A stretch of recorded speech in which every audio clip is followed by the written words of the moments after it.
MK channel சார்பாக அனைவருக்கும் வணக்கம். திருச்செந்தூர் சுப்பிரமணிய சுவாமி கோவிலில் இருக்கிற அந்த கொடிமரத்தை சாதாரணமாக நினைக்காதீங்க. ஏன்னா இதுக்காக 21 பேர் தங்களோட உயிரை இழந்தாங்கன்னு ஒரு கதை இருக்கு. இது உண்மையா இல்லை வெறும் கதையா? அது மட்டும் இல்லாமல் கோவில்களில் கொடிமரம் ஏன் அமைக்கிறாங்க? திருவிழா ஆரம்பிக்கிறதுக்கு முன்னாடி ஏன் கொடியேற்றம் நடத்துகிறாங்க? கொடிமரத்தின் உண்மையான சிறப்புகள் என்ன? இந்த எல்லா கேள்விகளுக்கும் பதில் தான் இன்றைய இந்த பகுதியில் நம்ம பார்க்க போகிறோம். பார்க்கலாமா? உங்கள் வாழ்க்கையில் நல்ல திருப்பம் ஏற்படணுமா அப்படின்னா நீங்கள் அவசியம் திருச்செந்தூர் ஆலயத்தில் தினமும் அதிகாலையில் நடைபெறும் கொடிமர பூஜையில் கலந்துக்கணும். அப்படி என்ன அந்த ஆலய கொடிமர பூஜையில் விசேஷம் இருக்குது அப்படின்னு தானே யோசிக்கிறீங்க. திருச்செந்தூர் ஆலயத்தில் தினமும் மூலவர் நடை திறப்பதற்கு முன்னாடி முதல்ல ஆலயத்தோட கொடிமரத்துக்கு தான் பூஜை நடைபெறுமா. இந்த கொடிமரம் பொதிகை மலையிலிருந்து வரப்பெற்ற சந்தன மரம். இந்த கொடிமரம் சந்தன கொடிமரம் என்பதே நிறைய பேருக்கு தெரியாதுன்னு சொல்கிறாங்க.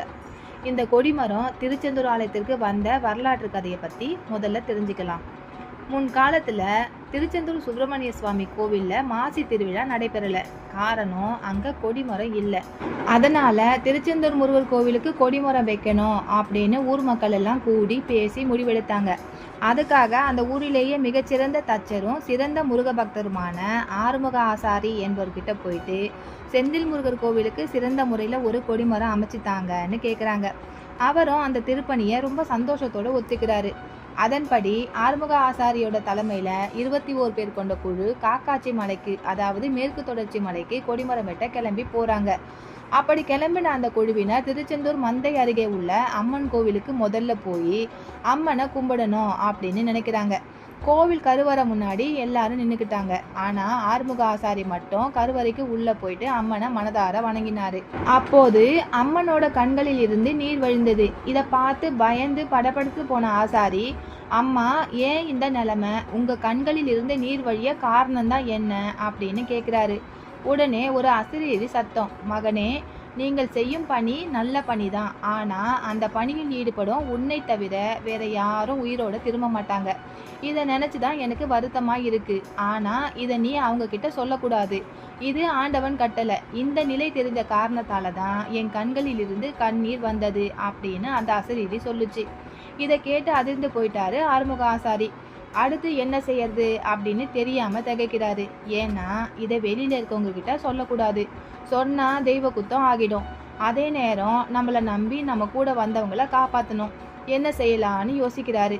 அதனால் கலங்காமல் முருகர் மேலே பாரத்தை போட்டுட்டு களக்காடு பக்கத்தில் இருக்கிற ஏர்வாடிக்கு வந்தார். அங்கே சின்னத்தம்பி மரக்காயர் என்ற ஒரு மந்திரவாதியை சந்திச்சாரு. அவர்கிட்ட முருகப்பெருமானுக்கு கொடிமரம் வெட்ட வந்த கதையெல்லாம் சொல்லி அவரையும் உதவிக்கு கூப்பிடுறாரு. ஆனால் சின்னத்தம்பி மரக்காயரோட மனைவி ஃபாத்திமா பேபி அவரை போக விடாமல் தடுக்கிறாங்க. ஏன்னா மரக்காயரோட மனைவி ஃபாத்திமாவுக்கு முதல் நாள் ராத்திரியே ஒரு கனவு வந்திருக்கு. அந்த கனவுல தன்னோட கணவர் கொடிமரம் செய்ய மரம் வெட்ட போன இடத்திலேயே வெட்டப்பட்டு இறந்துட்டார்னு பார்த்துருக்காங்க. ஆனால் அந்த கனவை அவங்க வெளியில் சொல்லலை. அதே நேரம் ஆசாரி வந்து கொடிமரம் வெட்டணும், நீங்களும் துணைக்கு வாங்கன்னு கணவரை கூப்பிட்டதும் அவங்க மனசு கலங்கிடுச்சு. உடனே நீங்கள் போகக்கூடாதுன்னு பலமாக எதிர்ப்பு சொல்லி தடுத்துருக்காங்க. ஆனால் மனைவி சொன்னதை கவனிக்காம மரக்காயர் புறப்பட்டுட்டாரு. விதி அதுதான்னு சொன்னால் அதை மாற்ற முடியுமா? அப்படி எல்லாரும் காக்காட்சி மலைக்கு போய் சேர்ந்ததும் ரொம்ப உயரமாக பலமாக இருந்த ஒரு அழகான சந்தன மரத்தை தேர்ந்தெடுத்தாங்க. அதை காட்டி, இந்த மரத்தை நான் வெட்டலான்னு நினைக்கிறேன், உங்கள் கருத்து என்னன்னு ஆசாரி மரக்காயர்கிட்ட கேட்டிருக்காரு. ரம்யமான வாசனையோடு இருக்கிற அந்த அற்புதமான மரத்தை பற்றி தெரிஞ்சுக்கிறதுக்காக மை போட்டு பார்க்குறாரு சின்ன தம்பி மரக்காயர். அப்போது அந்த மரத்தில் அடிமரத்தில் சுடலை மாடனும் மேல் முனையில் சங்கடகாரனும் உட்பட 21 மாட தேவதைகள் இருக்கிறது தெரியுது. அந்த 21 தேவதைகளையும் விரட்டிட்டு கொடிமரத்தினை வெட்டணும். அதுக்காக ஏற்பாடுகளை செய்ய ஆரம்பித்தார். முதல்ல மந்திரம் மூலம் தேவதைகளை விரட்ட மை போட்டார். மற்றவங்களை கோடாரி கொண்டு வெட்ட சொன்னார். கோடாரி மூலம் வெட்ட இவங்க ஆரம்பிக்கும் போது யாரும் எதிர்பார்க்காத ஒரு சம்பவம் அப்ப நடந்தது. அது என்னன்னா, அந்த மரம் அந்த கோடாலிய அப்படியே திருப்பி விட்டுருக்கு. அதாவது கோடாலி தெரிச்சு வந்து வெட்ட முயன்ற 20 பேர்களோட கழுத்தில் பட அந்த வினாடியே அவங்க எல்லாரும் இறந்து போயிட்டாங்க. இதை பார்த்து அதிர்ச்சி அடைந்த ஆசாரி மந்திரவாதி மரக்காயர் எங்கன்னு தேடி பார்த்தா அவர் அங்க ரத்தம் கக்கி இறந்து கிடந்திருக்காரு. இதை பார்த்து நடுங்கி போயிட்டாரு இவரு. உயிர் பிழைக்கிறதுக்காக தலை தெறிக்க ஓட துவங்கி இருக்காரு. ஆனா மரத்தை விட்டு இறங்கிய இந்த தேவதைகள் எல்லாம் ஆறுமுக ஆசாரிய அவசரமா துரத்த துவங்குச்சு. உயிர் பிழைக்க ஓடிய ஆசாரி கால் தடுமாறி மலையிலிருந்து உருண்டு விழுந்தாரு. அப்படி அவர் விழுந்தவர் தாமிரபரணி ஆற்றின் கரையில இருக்கிற சொரிமுத்து ஐயனார் கோவில்ல வந்து விழுந்திருக்காரு. உடனே ஐயனாரோட காலை பிடிச்சுக்கிட்டு என்னை காப்பாத்துங்க அப்படின்னு கதறி அழுதுருக்காரு. உடனே விரட்டி வந்த 21 மாட தேவதைகளையும் அமைதிப்படுத்தியிருக்காரு ஐயனார். அவங்கள பார்த்து, முருகன் என்னோட சகோதரன் தான், அவன் கோவிலுக்கு கொடிமரம் செய்யறதுக்காக தான் இந்த மரம் போகுது, அதனால தடுக்காதீங்க அப்படின்னு சொன்னாராம். உண்மையை தெரிஞ்சுக்கிட்ட இந்த தேவதைகள் நாம குடியிருந்த மரம் கோவிலில் கொடிமரமா குடியிருக்க போகிறத நினைச்சு ரொம்ப சந்தோஷப்பட்டிருக்காங்க.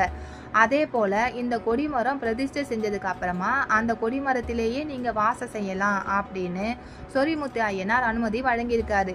உடனே அந்த தேவதைகள் எல்லாம் சந்தன மரத்தை வெட்டி 21 மாட்டு வண்டிகளையும் வரிசையாக கட்டி அந்த வண்டிகளில் அந்த சந்தன மரத்தை ஏற்றி திருச்செந்தூர் முருகர் கோவிலுக்கு அனுப்பி வச்சிருக்காங்க. ஆறுமுகனோட அருளால ஆறுமுக ஆசாரி மிக சிறப்பான முறையில் கொடிமரத்தை உருவாக்கினாராம். அந்த சந்தன மரம் தான் தற்போது செந்திலாண்டவர் கோவிலில் கோடான கோடி பக்தர்கள் வணங்கும் கொடிமரமாக இருக்குது. இந்த அடிப்படையில தான் இப்போதும் மாசி திருவிழா நடைபெறும் பொழுது சுடலை மாடனுக்கும் சங்கடகாரனுக்கும் ஆடு வெட்டி படைச்சதுக்கு அப்புறமா தான் தேர் ஓட துவங்கும். அதுவும் குறிப்பாக சங்கடகாரன் தேரின் மேலே ஏறி போகலாம் என்று சொன்னதுக்கு அப்புறமா தான் தேர் ஓட துவங்கும் என்று சொல்றாங்க. இந்த கதை கொடிமர காவியம் என்று சொல்லப்படும் வில்லுப்பாட்டு கதையிலிருந்து வந்தது. தூத்துக்குடி மாவட்டம் திருவைகுண்டம் அருகில் இருக்கும் கிலாகுளம் என்ற கிராமத்தை சேர்ந்த வில்லுப்பாட்டு கலைஞர் சண்முக சுந்தரம் என்பவர் இதை பத்தி சொல்லியிருக்காரு. இந்த கதை நம்மளுடைய நெஞ்சையே பதற வைக்கிற மாதிரி இருக்குது இல்லையா? தற்போது திருச்செந்தூரில் உள்ள கொடிமரமாக இருக்கும் இந்த சந்தன மரம் மிகவும் பிரம்மாண்டமானது. அதை 21 மனிதர்கள் சாதாரணமாக கொண்டு வர முடியாது. ஆனால் 21 மாட தேவதைகள் சேர்ந்து இந்த மரத்தினை 21 மாட்டு வண்டியில் தூக்கி வைத்து வரும் சம்பவம் என்பது ஒரு மலைப்பான சம்பவமாக இருந்தாலும் இதை நம்பித்தாங்க ஆகணும். ஏன்னா இப்போ மாதிரி முன்பு போக்குவரத்து வசதி எல்லாம் கிடையாது. அதனால 21 மாட்டு வண்டி நேராக திருச்செந்தூர் நோக்கி வரும்போது சாலையில் தடை எதுவும் இருக்காது. எனவே பொதிகை மலை சந்தன மரம் சொரிமுத்து ஐயனாரின் ஆசையுடன் தற்போது திருச்செந்தூரில் கொடிமரமாக இருக்கும் செய்தி ஒரு வித்தியாசமான செய்திதான். நான் முதல்லயே சொன்ன மாதிரி திருச்செந்தூர் கோவிலில் அதிகாலையில் நடக்கிற இந்த கொடிமர பூஜையில கலந்துக்கிட்டீங்கன்னா சுடலை மாடன் சங்கடகாரன் உட்பட அந்த 21 மாட தேவதைகளின் ஆசையும் உங்களுக்கு கிடைக்கும்.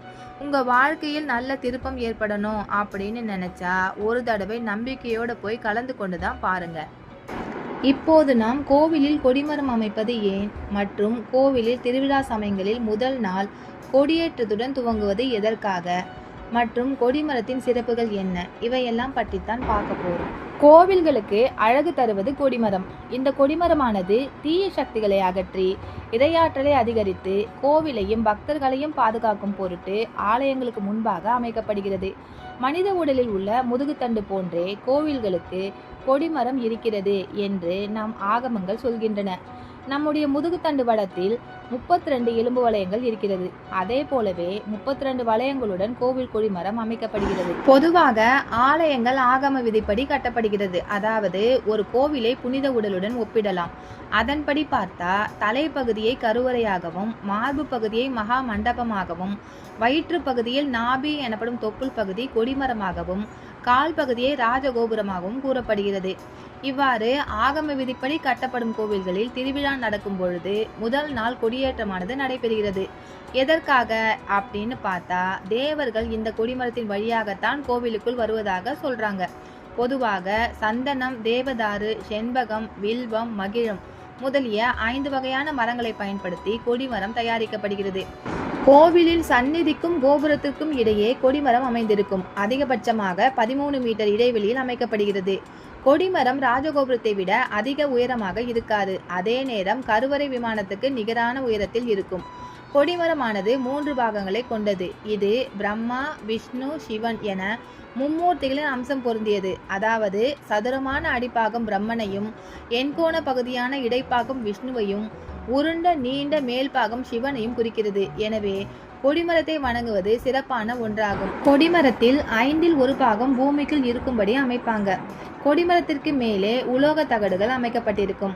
ஏனென்றால் சில கோவில்களில் கொடிமரத்தை இடி மின்னலை தாங்கும் இடிதாங்கியாகவும் பயன்படுத்துவதாக சொல்லப்படுகிறது. கோவிலில் நம்மால் இறைவனை வணங்க முடியாவிட்டாலும் கொடிமரத்தையாவது வணங்குவது அவசியம். ஏனென்றால் கோவிலில் இறைவனை வணங்குவதும் கொடிமரத்திற்கு கீழே விழுந்து வணங்குவதும் இணையாக கருதப்படுகிறது. இறைவனின் அருளை பெற நம்மை தகுதிப்படுத்த கொடிமர வணக்கம் மிகவும் அவசியம். கொடிமரத்தின் உச்சியில் அந்தந்த கோவில் இறைவனின் வாகனம் அடையாள சின்னமாக அமைக்கப்படும். அதன்படி பார்த்தா விநாயகர் கோவிலில் மூஷிகம், சிவன் கோவிலில் நந்தி, விஷ்ணு கோவிலில் கருடன், குபேரன் கோவிலில் நரன், முருகன் கோவிலில் மயில் அல்லது சேவல், சாஸ்தா கோவிலில் குதிரை, வருணன் கோவிலில் அன்னம், யமன் கோவிலில் எருமை, சனி பகவான் கோவிலில் காகம், இந்திரன் கோவிலில் யானை, துர்கை மற்றும் அம்மன் கோவில்களில் சிம்மம் போன்ற உருவங்கள் பொறித்த கொடி ஏற்றப்படும். இவ்வாறு ஏற்றப்படும் கொடியானது திருவிழாவின் கடைசி நாளில்தான் இறக்கப்படும். இத்தகைய பல்வேறு சிறப்புகளை உடைய கொடிமரத்திற்கு மூலலிங்கத்திற்கு செய்யும் அபிஷேகம், ஆராதனை, நெய்வேத்தியம் முதலான அனைத்தும் செய்ய வேண்டும் என்பது விதி. அந்த அளவுக்கு கொடிமரம் மூலவருக்கு நிகராக கருதப்படுகிறது. கொடிமரத்திற்கு அருகில் நின்று நாம் வேண்டும் எல்லா பிரார்த்தனைகளும் மூலவரிடம் சென்று அடையும் என்பது நம்பிக்கை. கொடிமரத்தை தொட்டு வணங்கினால் மட்டும் போதாது, சுற்றி வந்தும் வணங்க வேண்டும். மகாவித்வான் மீனாட்சி சுந்தரம் பிள்ளை ஓரறிவை ஆறறிவு வணங்குகிறது என்று பாடியுள்ளார். அதாவது ஓரறிவுள்ள மரத்தை ஆறறிவுள்ள மனிதன் வழிபடுகிறான் என்பது இதன் பொருள். இந்த வணக்க முறைக்கும் விதிமுறை இருக்கிறது. அது என்னன்னா, நம்ம கால் நீட்டி விழுந்து வழிபடும் போது பின்புறம் எந்த தெய்வ சந்நிதியும் இருக்கக்கூடாது. ஆலயத்தின் உள்ளே பல சந்நிதிகள் இருக்கும் என்பதால் நாம் விழுந்து வணங்கக்கூடாது. கொடிமரம் இருக்கும் பகுதியில் எந்த சந்நிதியும் இருக்காது என்பதால் தான் கொடிமரம் அருகே விழுந்து வணங்க வேண்டும் என்று சொல்றாங்க. ஆண்கள் எப்போதும் 2 கால்கள், 2 கைகள், 2 காதுகள், நெற்றி, மார்பு ஆகிய 8 உறுப்புகளும் தரையில் படும் வகையில் அஷ்டாங்க நமஸ்காரம் செய்ய வேண்டும். ஆனால் பெண்கள் தலை, 2 முழங்கால், 2 உள்ளங்கைகள் ஆகிய 5 உறுப்புகள் தரையில் பட பஞ்சாங்க நமஸ்காரம் செய்ய வேண்டும். கொடிமரம் முழுவதும் பல்வேறு இறை உருவங்களை சிற்பங்களாக வடிச்சிருப்பாங்க. கொடிமர உச்சியில் 3 பட்டைகள் போன்ற ஏற்பலகை இருக்கும். இதனை திருஷ்டி பலகை என்றும் சொல்றாங்க. இதில் சிறு சிறு மணி கட்டி தொங்க விட்டிருப்பாங்க. அந்த கொடி கோவில் உள்நோக்கியபடி இருக்கும். சில கோவில்களில் 3 பட்டைக்கு பதில் ஒரே ஒரு பட்டையே இடம்பெற்றிருக்கும். மணி தொங்க விட்டிருக்க மாட்டாங்க. ஏனென்றால் ஒவ்வொரு ஆலயத்திற்கும் ஏற்ப இந்த அமைப்பு காணப்படுகிறது. ஒரே பட்டையுடன் இருக்கும் அந்த கொடிமர அமைப்பை கருட ஸ்தம்பம் என்று சொல்றாங்க. சில ஊர்களில் கல்லில் கூட கொடிமரம் இருக்கிறது. இத்தகைய அமைப்புடைய கொடிமரத்தில் ஏன் கொடி ஏற்றுகிறார்கள் தெரியுமா? அதிலும் பல்வேறு தத்துவங்கள் அடங்கியிருக்கிறது. பொதுவாக கொடி என்பது ஆட்சி அதிகாரத்தை குறிக்கும். பழங்காலத்தில் ஒரு மன்னன் பக்கத்து நாடு மீது படையெடுத்து சென்று அந்த நாட்டை பிடித்தால் அங்கு தன் அதிகாரம் வந்துவிட்டதை குறிக்கும் வகையில் தனது கொடியை பறக்க விடுவான். அதே போலதான் திருவிழா நடக்கும் நாட்களில் அந்த ஊர் முழுவதையும் ஆண்டவன் தன் கட்டுப்பாட்டுக்குள் வைத்திருப்பதை உணர்த்த கோவில்களில் கொடியேற்றம் நடத்தப்படுகிறது. இது மக்கள் மனநிலையில் மாற்றம் ஏற்படுத்தவும் விழா சமயத்தில் நோய் பரவல் ஏற்படுவதையும் தடுக்கிறது. இதை கருத்தில் கொண்டுதான் கொடியேற்றுவதற்கு முன்பு கல்பம், அணுகல்பம் என்ற 2 வகை சடங்குகளை செய்தாங்க. கொடி ஏற்றுவதற்கு முன்பு தேவதைகளை ஆவாகனம் செய்வது கல்பம் எனப்படுகிறது. கொடி ஏற்றிய பிறகு தேவதைகளை ஆவாகனம் செய்வது அணுகல்பம் எனப்படுகிறது. இந்த சடங்குகள் மூலம் கோவிலில் கொடி மரங்கள் மிக சக்தி வாய்ந்தவளாக மாறுகிறது. திருவிழாவின் முதல் நாள் கொடியேற்றுவதின் நோக்கம் திருவிழாவிற்கு வரும் அடியவர்களை உயர் பதமடைய செய்வதற்காக இறைவன் இவ்விழா நாட்களில் சிறப்பாக எழுந்தருளி அருள் பாலிக்க போகிறார் என்பதே. இந்த பகுதி உங்களுக்கு பிடிச்சிருந்தா லைக் பண்ணுங்க, கமெண்ட் பண்ணுங்க, சப்ஸ்கிரைப் பண்ணுங்க. நன்றி, வணக்கம்.